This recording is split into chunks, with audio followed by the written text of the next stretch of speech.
আওয়ামী লীগ সরাইলাম, যাদেরকে আনলাম তারাও তো একই কাজ করতেছে, যে 90,000 কোটি টাকা পাচার হয়ে গেছে 8 মাসে। সংস্কার নামক যে নাটক চলছে, নাটকে খুব বেশি পরিবর্তন হবে এটি আমার কাছে মনে হয় না। কারণ যারা আগস্ট বিপ্লব করেছেন তাদের বৃহত্তম রাজনীতি দল মোটামুটি সমস্ত কিছু বিরোধিতা করতেছে।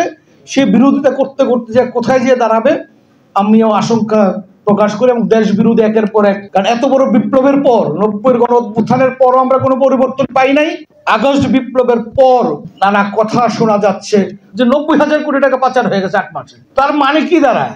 যে লুটপাটের বিরুদ্ধে, যে দুর্নীতির বিরুদ্ধে আমাদের এই লড়াই ছিল দীর্ঘ 15 বছর, 16 বছর, 17 বছর আমরা লড়াই করলাম, সংগ্রাম করলাম, গণতন্ত্রের জন্য লড়াই করলাম, রক্ত দিল আমাদের সন্তানেরা। মাত্র 8 মাসে যদি অভিযোগ কতটুকু সত্য কতটুকু মিথ্যে, যাদের বিরুদ্ধে অভিযোগ তারা প্রমাণ করবে। দীর্ঘদিন দিল্লির দাসত্ব করলাম, এখন আগামীতে কার দাসত্ব বরণ করতে হয় সে অপেক্ষা আমাদের করতে হবে। বিএনপির স্থায়ী কমিটির একজন গুরুত্বপূর্ণ সদস্য ইতিমধ্যে বক্তব্য দিয়েছেন, কিন্তু অভিযোগ উত্থাপিত হয়েছে যারা আগস্ট বিপ্লবের সাথে সম্পর্কিত রাজনৈতিক বৃহত্তর রাজনৈতিক দলের সর্বোচ্চ ফোরামের একজন নেতার পক্ষ থেকে। একেবারে উনি না জেনে উনি হাওয়ার উপরে কথাটি বলেছেন, এটি তো মানুষ বিশ্বাস করতে চায় না। সুতরাং এখানে রাজনীতিবিদদের কমিটেড হতে হবে, এবং এই সেক্টরে পরিবর্তন আনতে হলে আমি মনে করি আজকে যারা রাষ্ট্র ক্ষমতায় যাওয়ার চিন্তা করছেন তাদের প্রকাশ্যে লিখিত অঙ্গীকার দিতে হবে। আমি এবারে ছাত্র জীবন থেকে শুনি যে 74-এর কালাকানুন, বিশেষ ক্ষমতা আইন বাতিল, এরশাদ বিরোধী আন্দোলনে তো এটা আমাদের মৌলিক মানে দফার মধ্যে একটি দফা ছিল। কিন্তু এরশাদের পরবর্তী যে গণতান্ত্রিক সরকার এসেছেন, নির্বাচিত সরকার এসেছেন, তিনি কি দুটি ধারার একটি ধারা বাতিল করেছেন? কারণ উনি যখন শাসক হয়ে গেছেন তখন উনি মনে করেছেন যে আমাকে সেভ করার জন্য এবং আমার বিরোধীদেরকে দমন করার জন্য আমার এটা ওই অস্ত্রটা প্রয়োজন। তখন কিন্তু উনি নানা বাহানা তৈরি করেছেন। নাহিদের বিষয়ে অথবা এই সরকারের বিরুদ্ধে যে কথাগুলি দিদার ভাই বললেন যে তারা আগে সব বলেছে, সব ঠিক আছে, বিপ্লবের চেতনা ছিল, এবং যখনই চেয়ারে বসছে তখন কিন্তু চারদিকে ঘিরে আছে আমলারা মোটামুটি নাহিদ সাহেবকে বুঝাতে সক্ষম হয়েছে, স্যার একটা বাতিল করা যাবে না, কারণ পরবর্তী অ্যাকশন আপনার বিরুদ্ধে শুরু হবে। কিন্তু এখন আবার যখন চেয়ারের বাইরে আসছে তখন কিন্তু অ্যাকশন উনি ঠিকই টের পাবেন, এটা আজকে না পান 6 মাস পরে পাবেন, তখন আবার কিন্তু ঠিকই বলবে। আপনি আরেকটি কথা বলে আমি শেষ করতে চাই যে আমরা রাজনীতিবিদরা জেলে গিয়েছি বিভিন্ন সময়। জেলে যাওয়ার পর আমাদের উপলব্ধি, আমরা বাইরে আসলে টেবিল টকে বলি জেলের এই সংস্কার করতে হবে, এটা করতে হবে, ওইটা করতে হবে, মানে ফাটায় ফেলাই। কিন্তু পরবর্তী সময় আওয়ামী লীগের এক মন্ত্রীর সাথে আমিও বিএনপির এক সাবেক মন্ত্রীর সাথে আমিও জেলে গিয়েছিলাম। আমি বলছিলাম যে ভাই আপনি তো এক আড্ডা ছুড়ে এগুলো বলছিলেন, পরবর্তী তো আবার মন্ত্রী হইলেন, কি করছেন? কার রাখো তো ওটা কষার মতো। তো নিজে যখন জেলে যাই তখন সব সংস্কার করতে হবে। আমি যখন জেলের বাইরে আপনাকে পাঠাই তখন মনে করো ওইভাবেই খাটো।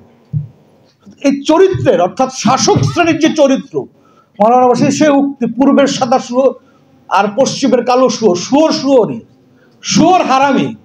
তো শাসক যখন হয়ে যায় তখন সে শাসক, তখন আর তার মধ্যে রাজনীতিবিদের চরিত্র থাকে না, তখন সে শাসক, আর তার বিরুদ্ধে যারা থাকে তাদেরকে শোষণ করাই তার ধর্ম।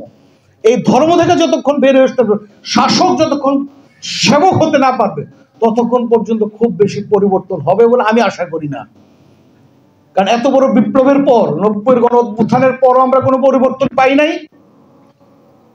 আর এই আগস্ট বিপ্লবের পর সংস্কার নামক যে নাটক চলছে, নাটকে খুব বেশি পরিবর্তন হবে এটি আমার কাছে মনে হয় না।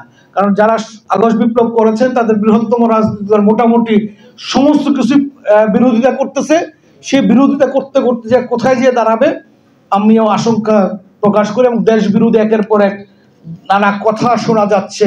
মানবিক করিডোর, আমাদের মানে গতকালকে সাইফুল ভাইও বিবৃতি দিয়েছেন যে আমাদের পোর্ট বিদেশিদের হাতে তুলে দেওয়া, এই নানা ষড়যন্ত্রের মধ্যে আমরা আছি। এখানে আমরা পিন্ডির গোলামি জিঞ্জি ছিন্ন করে একবার স্বাধীনতা অর্জন করেছি, আবার দীর্ঘদিন দিল্লির দাসত্ব করলাম, এখন আগামীতে কার দাসত্ব বরণ করতে হয় সে অপেক্ষা আমাদের করতে হবে। ইন্টারনেট নিয়ে, সেবা নিয়ে গত 8 মাসে কোনো অগ্রগতি হয়েছে বলে তো আমার মনে হয় না।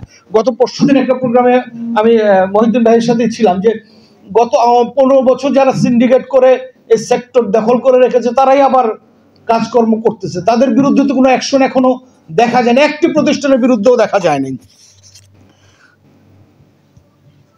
বেক্সিমকোম সামিট এটাই বোধহয় অধিকাংশ নিয়ন্ত্রণ করছে। তাদের বিরুদ্ধে কোনো রাষ্ট্রের কোনো আইনগত প্রক্রিয়া কি শুরু হয়েছে? এটা আপনারা যারা ইন্টারনেট সেবার সাথে অথবা এই ব্যবসার সাথে অথবা এই সেক্টরের সাথে জড়িত তারা আমার সাথে ভালো বলতে পারবেন। কোথাও তো শুরু হয়নি। তাহলে আমরা প্রতিদিন এই কথাগুলি বলে স্বপ্ন ভঙ্গের মতো যে অবস্থা হচ্ছে, তাতে কি খুব বেশি দিন দূরে নাই যে রাজনীতিবিদদেরকে দেশের মানুষ মানে মানে পরবর্তী কথাটা আমি বলতে পারতেছি না।